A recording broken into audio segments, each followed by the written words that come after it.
Doctor Miguel, es con inmensa alegría que una vez más participamos en el encuentro anual de Fasecolda. Y lo hacemos en un año donde imperan unos propósitos que avanzan con precisión y generando optimismo. La vacunación masiva, la reactivación segura, la estabilización de las finanzas públicas de la nación, la atención de los más vulnerables, el empoderamiento democrático de la juventud y, por supuesto, seguir avanzando en una agenda de seguridad y paz con legalidad. Por eso me parece importante hacer referencia a muchos de los temas que ha tocado usted en su intervención. Hace 3 años, cuando me dirigí como presidente a esta asociación, expresé con mucha claridad que los propósitos de nuestro gobierno estarían orientados, primero, en retomar una senda de crecimiento, en darle esperanza, tranquilidad y optimismo al sector privado, en reducir las brechas sociales y en hacer transformaciones en las energías renovables, las industrias que hacen parte de la cuarta revolución, y también mostrarle al país que teníamos un potencial enorme por descubrir en las industrias creativas y también en las industrias asociadas con el turismo y el entretenimiento. Sobre esas bases, doctor Miguel, es muy importante hacer el análisis de dónde venimos, dónde estamos y para dónde vamos. En el año 2018 presentamos al Congreso un proyecto de ley para que nosotros tuviéramos un crecimiento que saliera del estancamiento que habíamos visto en el año 2017, con un crecimiento lánguido y además promovido por esa idea nefasta que vimos durante tantos años, donde todas las reformas fiscales le pasaban la cuenta de cobro al sector privado. Lo dije en Fasecolda, este gobierno va a hacer una reforma fiscal con responsabilidad y va a permitir aumentar los recursos, detonar crecimiento y al mismo tiempo cerrar brechas. En el año 2018 dejamos claro que empezaría a operar el descuento del 100% del IVA por bienes de capital. Dejamos claro que se avanzaría en el descuento del ICA, también del impuesto de renta nacional, llegando a un 50%. Se redujo la tarifa nominal de renta y adicionalmente se eliminó la figura anacrónica de la renta presuntiva. Se creó el régimen simple, que hoy ha sido extendido a 100,000 VTs, llegando a casi el 97% de las micro y pequeñas empresas de Colombia, donde tendrán tarifas diferenciadas según su tamaño. Se dio un paso trascendental en la normalización para que regresaran capitales no declarados en el exterior a nuestro país. Y se le dio también un impulso a la facturación electrónica. Como prueba del alcance logrado, nosotros cerramos el año 2019 con un crecimiento por encima del promedio mundial, regional y de la OCDE, con el menor déficit fiscal en los últimos 6 años y con el primer superávit fiscal primario desde que existe la regla fiscal. Y logramos también en ese año que se alcanzara un aumento del recaudo del 10%, el más alto de los últimos años, soportado, entre otras cosas, por un ímpetu de la actividad económica que se vio reflejado en cifras históricas de inversión extranjera directa y en el mejor año del turismo registrado por Colombia, con más de 5,5 millones de visitantes no residentes. Con esas ganas empezó el año 2020 y tuvimos durante los primeros 3 meses del año un crecimiento superior al 4%. Pero golpeó al mundo una pandemia cruel, inesperada y que mostró las fragilidades que tiene nuestra raza humana. La vimos cuando los sistemas de salud de los países más poderosos colapsaron. La vimos cuando se cerraron los flujos aéreos, cuando empezó a sentirse la mayor crisis histórica del turismo, cuando se cerraron las vías para turistas en cruceros, cuando también pudimos presenciar que para contener la escalada de este virus respiratorio agudo era necesario actuar con aislamientos preventivos obligatorios como el que se decretó en nuestro país, la decisión más dura y retadora que haya tenido que enfrentar presidente alguno. La tomamos en un momento donde ya teníamos en marcha una agenda de prevención, una agenda de contención y una agenda de mitigación. Lo hicimos para darle al país protocolos de bioseguridad. Lo hicimos para duplicar las unidades de cuidado intensivo, labor que logramos, y para, de la mano con el sector asegurador, aumentar la distribución de mecanismos de protección para el personal de la salud. Lo hicimos teniendo en cuenta que la reactivación de la vida productiva sería paulatina y ordenada, y ni siquiera en la difícil decisión del primer aislamiento se procedió de manera improvisada como lo hicieron otras naciones, sencillamente dejando el aparato productivo absolutamente estancado. El aislamiento nuestro mantuvo más del 40% de las actividades económicas a flote con protocolos de bioseguridad y logramos una recuperación de más del 80% de las actividades en tan solo 3 meses, una de las más rápidas de América Latina y el Caribe. Enfrentamos, por supuesto, los estragos de esta pandemia con medidas que nunca antes se habían pensado o aplicado en el país.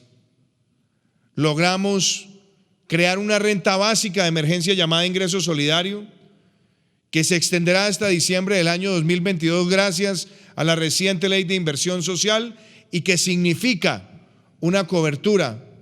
para más de 10 millones de colombianos. También procedimos con un subsidio a la nómina del 40 o el 50% del salario mínimo legal mensual que ha protegido más de 4 millones de empleos formales. Procedimos con unas líneas de garantías del 90% sobre créditos que han logrado desembolsos por más de 30 billones de pesos. Logramos créditos especializados a través de Bancoldex, giros extraordinarios de Familias en Acción y Jóvenes en Acción. Logramos, de la mano con el sector asegurador, darle también cobertura a quienes estaban perdiendo su trabajo y hacerlo de la mano con el sistema de cajas de compensación. Pusimos en marcha los pagos a la primera línea del sector de la salud, a esa línea que salva vidas, a esa verdadera primera línea que está pendiente de la vida de los colombianos, con una bonificación extraordinaria y sin ningún precedente en la historia de nuestro país. Logramos también enfrentar esas vicisitudes poniendo en marcha un programa de reactivación productiva y económica llamada Compromiso por Colombia, con inversiones de más de 100 billones de pesos, públicas, privadas y público-privadas, que aceleraron obras públicas en todo el territorio y que nos permitieron después del segundo trimestre del año 2020 ir recuperándonos hasta lograr salir de la recesión en el primer trimestre del año 2021 con crecimientos que superaron las de naciones como Chile o México, que tenían mejores pronósticos según los analistas. Logramos, por supuesto, salir adelante en medio de muchas dificultades y empezar un año 2021 con bríos, pero sabiendo que los picos de la pandemia no desaparecerían fácilmente porque la pandemia no ha terminado. Pero logramos poner en marcha un plan nacional de vacunación que tiene como sustento la equidad y que en el momento en el que estamos dando este discurso ya supera más de 40 millones de dosis aplicadas y ya podemos decir que vamos rumbo a cumplir esa meta, donde el 70% de nuestra población como mínimo tenga una vacunación total antes de concluir el presente año, el acto más importante del sistema de salud en la historia de Colombia, la vacunación masiva más grande que hayamos conocido y que la hemos desarrollado en un territorio complejo que tiene un espesor profundo en muchas regiones, pero que ha tenido como principio que se le distribuye a todos los colombianos, empezando con el propio ejemplo mío como presidente de la República, de haber esperado mi turno como corresponde y de haberme aplicado mi vacuna después de 14 millones de ciudadanos. Ese principio de equidad es el que hoy nos sigue llevando de la mano y con el que esperamos no solamente cumplir las metas, sino también tomar todas las acciones de refuerzos necesarios para el año 2022. Hemos visto cómo, gracias al ímpetu vigoroso y al tipo de reactivación y a las medidas que empezaron a gestarse en el pasado, logramos que el segundo trimestre del año 2021 fuera el mejor trimestre en términos de crecimiento económico en lo que va corrido de este siglo. Y vamos rumbo a un crecimiento superior al 7%, que también nos dejará el mejor crecimiento anual en lo que va corrido del siglo XXI. Y no se trata de un rebote, queridos amigos, se trata de una genuina reactivación. La última vez que enfrentamos un ciclo recesivo en el año de 1999, nuestra economía decreció menos 4.5 y en el año 2000 el crecimiento fue del 2.5. Aquí estamos hablando de una verdadera reactivación con soporte y sustento en políticas que generan confianza. Y es muy importante también expresar que esta reactivación viene detonada por los proyectos de infraestructura a los cuales les hemos dado todo el impulso, doctor Miguel, porque este gobierno recibió más de 27 proyectos de vías de cuarta generación que tenían enredos, complicaciones jurídicas y que estaban también en medio de disputas litigiosas. Hoy no solamente nos enorgullece haber inaugurado la primera vía de cuarta generación, Girardot-Honda-Puerto Salgar, y de haber avanzado en proyectos tan importantes como el Palmar de Varela, Puerta del Hierro, Cruz del Viso, y estar próximos a inaugurar Pacífico 2 o las vías del NUS, y así seguir hasta entregar 20 vías de cuarta generación en esta administración y terminar las 9 siguientes en los 10 meses que sigan a partir del 7 de agosto del año 2022. Esto no es solamente la reactivación de la infraestructura, sino de la mano también con la mayor inversión en vías terciarias, la mayor inversión que haya tenido Colombia en términos de kilómetros de carretera. Más de 3.746 kilómetros de carretera han sido entregados y seguirán en marcha en nuestro país. Entre ellos, la recuperación de proyectos como la Ruta del Sol, que se encontraban no solamente paralizados, sino también amenazados por escándalos de corrupción del pasado. Hoy podemos decir también que así como se han enfrentado estos retos, no hemos descuidado la agenda, porque la agenda también para nosotros trae la lucha contra la corrupción. Ciertamente cuando se haga la revisión histórica,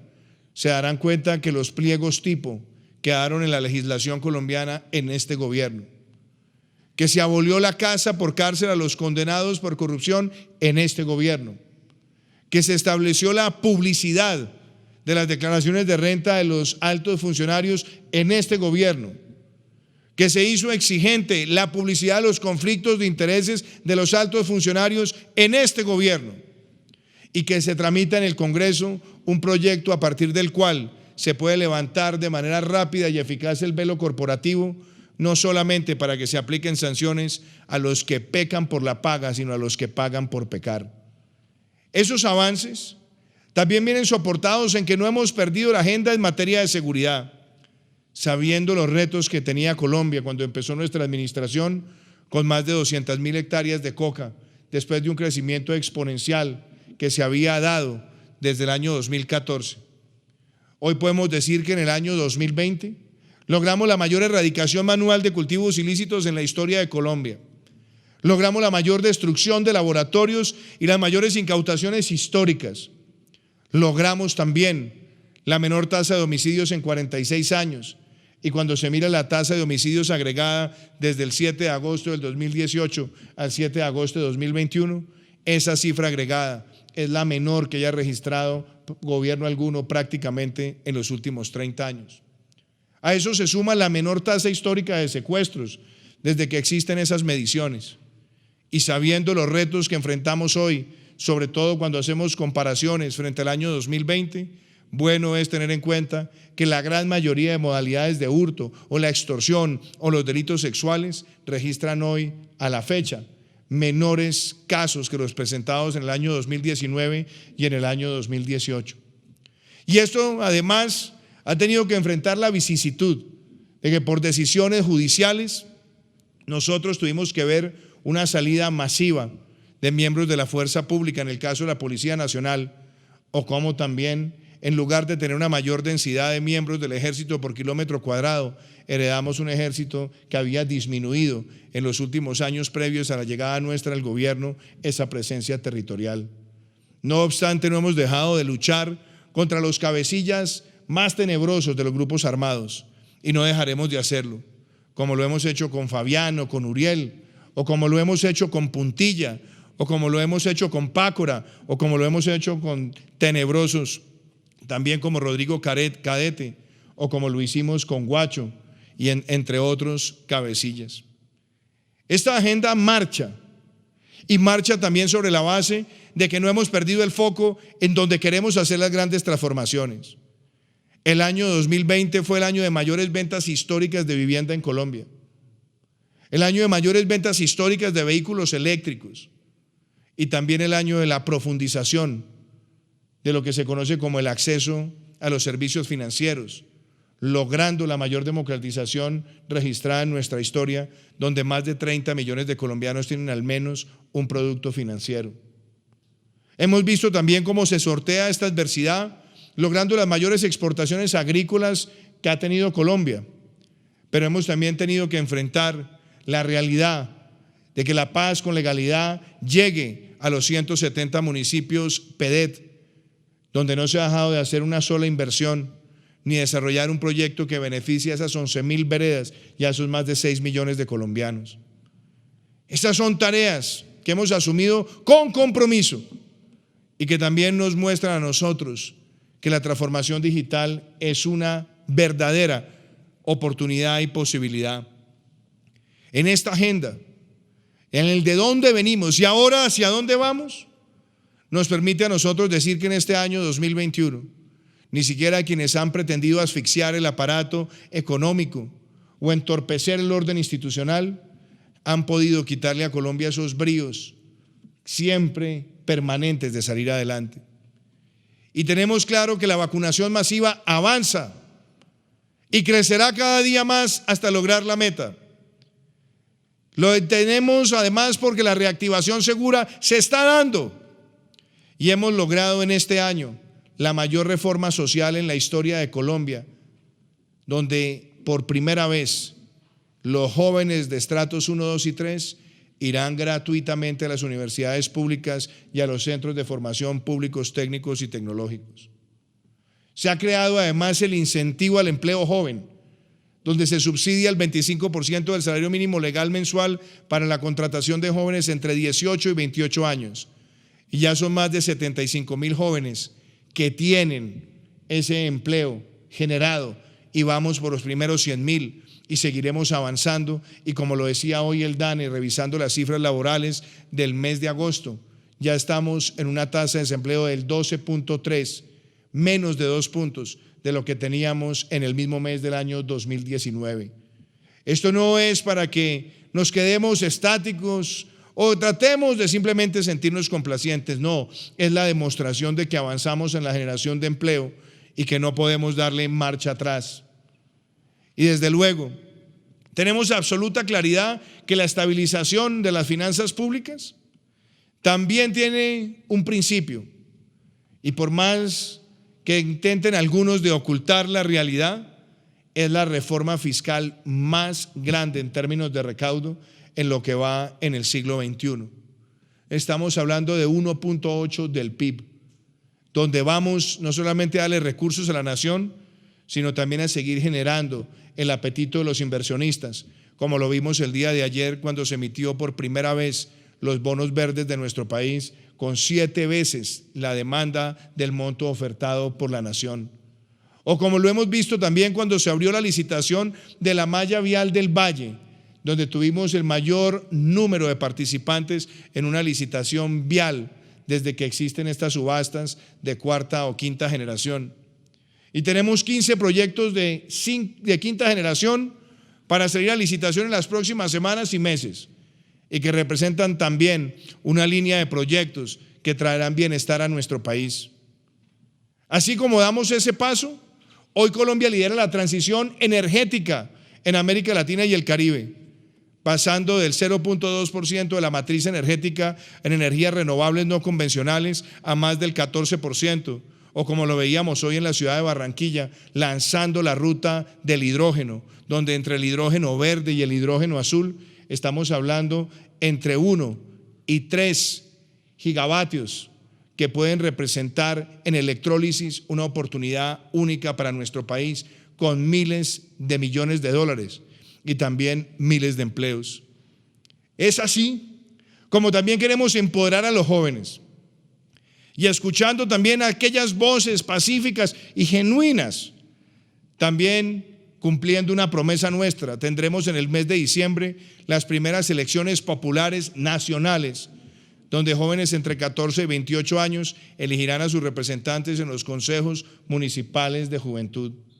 Un hecho que reafirma que se privilegia la propuesta sobre la protesta y que se le da una genuina voz democrática a quienes desde la juventud pueden empezar a encarnar un nuevo semillero de liderazgos propositivos para la nación. Estas realidades, doctor Miguel, me permiten a mí también atender algunos de los puntos que ha traído el sector asegurador. En primer lugar, el primer mensaje que le quiero dar al sector es valorarlo. Y por eso hemos retomado la agenda que había sido dejada al traste para tener educación financiera en nuestro país. No solamente lanzamos una política pública para promover esa educación financiera, sino que tenemos claros que como parte de la educación financiera, uno de los deberes que debemos prácticamente alcanzar es tener un aumento significativo en las primas per cápita del seguro de vida. Lo mismo debería existir con las primas per cápita para asegurar el patrimonio de los colombianos. Y ahí también se ha hecho pedagogía para entender que un buen seguro también es un sistema de protección del ahorro de largo plazo en una nación. El segundo mensaje que le quiero transmitir también al sector asegurador es que ciertamente tenemos que avanzar también en la estabilidad jurídica, pero qué importante también reconocer que en este año 2021 se ha logrado la primera reforma a la justicia en 25 años, que no solamente aborda una necesidad. Se habla mucho de la justicia, pero poco se habla de la densidad de jueces en el territorio nacional, y gracias a un presupuesto que tenga certidumbre en el tiempo, podremos aumentar esa densidad y poderle dar soluciones a los ciudadanos en la Colombia más profunda, pero también fortaleciendo los mecanismos alternativos de resolución de conflictos y también mejorando el servicio del arbitraje. Hemos dado pasos también para que se busque la excelencia en el proceso de selección y para que la justicia dé un paso trascendental en la digitalización de la misma, como lo hemos podido avanzar con el crédito suscrito con el Banco Interamericano de Desarrollo. Esas posibilidades, sumadas también a la necesidad de tener precedentes judiciales y establecer mecanismos de contratación de largo plazo con estabilidad jurídica, como también lo hemos hecho en el caso de megainversiones, son hoy un aliciente claro por el cual Colombia es visto como atractivo en América Latina por parte de los inversionistas extranjeros. En los momentos más convulsionados, muchos países de la región tuvieron que caer en las garras del adanismo, o sencillamente la refundación de todas las instituciones, o la crítica destructiva a la institucionalidad conformada por años. En Colombia la hemos defendido y hemos obrado con ella. No hemos caído en las tentaciones que buscan que el Estado actúe de manera desaforada y sin tener de la mano toda la precisión legal y el apego a los derechos humanos. Colombia le ha mostrado al continente que tiene la capacidad en sus instituciones y también en su fuerza pública de defender el orden que ha sido conformado a lo largo de tantas décadas. Y ciertamente quiero transmitirle también el mensaje al sector asegurador, que tenemos que seguir dando pasos en el seguro educativo y en el seguro de las obras de infraestructura. Mencionaba usted, doctor Miguel, las fallas que se han presentado en muchos proyectos. Claramente, yo recuerdo cómo cuando empezó nuestra administración teníamos proyectos en un grave letargo en el sector de educación, donde se habían entregado contratos prácticamente con la cédula y teníamos incumplimientos generalizados. Pero gracias a la gestión eficaz del Fondo de Infraestructura Educativa hemos podido retomar muchos de esos proyectos y ya hemos inaugurado más de 200 instalaciones educativas en todo el territorio nacional. Se requiere entonces que los pliegos tipo prosperen y que los mecanismos de supervisión de todos los esquemas de contratación estén blindados a que no se presenten casos fraudulentos de engaño o que pretendan afectar el curso regular de los procesos de competencia. Por eso es muy importante que las pólizas se apliquen, pero que también se pueda establecer dónde están los hilos de la corrupción, porque no son hilos que solamente tocan lo público. Hemos visto cómo instituciones privadas que tienen que hacer supervisión de pólizas o que tienen que hacer revisión de requisitos precontractuales, pareciera que los protúberos hechos nunca pasaron frente a sus ojos. Y por supuesto ahí la solidaridad del sector privado y del sector asegurador será fundamental para que también allí se apliquen las sanciones a profundidad y con la severidad requerida. Y es muy importante también darle el mensaje al sector asegurador que tenemos que seguir avanzando en el seguro agropecuario. Hemos dado pasos en la agricultura por contrato y en medio de las dificultades, doctor Miguel, el sector asegurador puede decir hoy, mirando a todos los colombianos a los ojos, que en estos 3 años hemos tenido la mayor asignación de pólizas para el sector rural en la historia de nuestro país.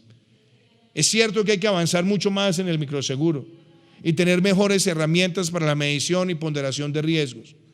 pero hay que también valorar el camino recorrido, porque también marca un antes y un después. Y quiero también transmitirle al sector asegurador que hemos visto la forma eficaz con la que han podido atender los riesgos profesionales, también como se han creado las figuras del seguro de desempleo, y hemos visto también algunos de los actores más importantes dar pasos de valentía y también de prueba de esquemas como el que nosotros hemos con ímpetu promovido, donde tengamos esa hipoteca inversa para que familias encuentren mecanismos también de acceder a recursos, asegurar un mejor bienestar para su vejez y tener un uso responsable de sus activos físicos. En fin, doctor Miguel, son muchos los retos, pero yo quiero cerrar diciendo lo siguiente: la democracia no nos está regalada ni nos está dada. La democracia no es gratuita. La democracia hay que protegerla todos los días, porque hemos visto las amenazas a la democracia en el continente y conocemos esos experimentos perniciosos que son de áulicos del socialismo del siglo XXI, que hoy, tal cual lo hicieran en el pasado, muchos de los fundadores de ese movimiento, como Hugo Chávez, lucen como ovejas, cuando realmente son lobos feroces que tienen un gran desprecio por las libertades económicas y por el emprendimiento. No podemos dejar de ver y entender que la libertad económica es un eje axial de una democracia vibrante y que la iniciativa privada muchas veces se ve amenazada cuando alguien pretende decir qué sectores sí y qué sectores no, con el capricho del dedo inquisidor que después puede terminar siendo el del dedo inquisidor de un sátrapa. Nadie puede desde el púlpito presidencial ni desde la cabeza del Estado empezar a cerrar negocios simplemente por la postura que tenga el gobernante. Los negocios se deben proteger con la regulación y con la libertad económica. Los ilegales, por supuesto, destruirlos. Pero todo negocio lícito tiene que regirse por una regulación transparente, donde no sean los prejuicios de los gobernantes los que definan su futuro. Asimismo, no podemos caer en avalar discursos de aquellos que empiezan a hablar de la asignación de la tierra también por caprichos y que empiezan desde ya a anunciar mecanismos expropiadores, así sea con la falsa premisa de comprar las tierras, porque la venta de tierras coaccionadas no es sino otra forma de usurpar lo que le pertenece a los ciudadanos. Y mucho menos podemos caer en aquellos discursos que pretenden dictarle a las empresas de qué manera hacen su gestión de costos y de qué manera hacen la distribución de sus utilidades, porque ese también ha sido uno de los mecanismos más perniciosos que ha traído el socialismo del siglo XXI en América Latina. La libertad económica se tiene que defender con ahínco y con convicción, con certezas, y hacerla además sobre la base de que una democracia vibra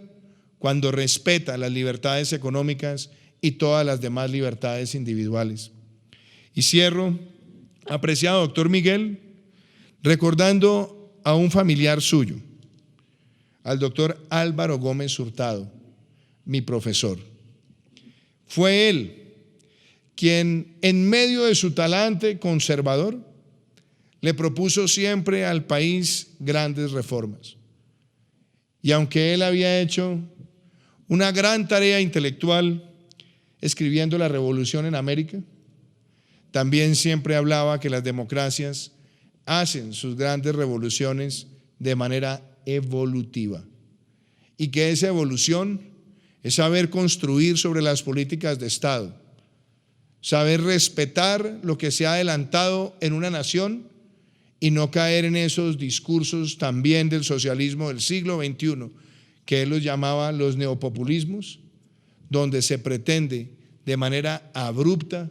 borrar la historia para reescribirla según los caprichos de quienes quieren perpetuarse en el poder. Estas reflexiones las hago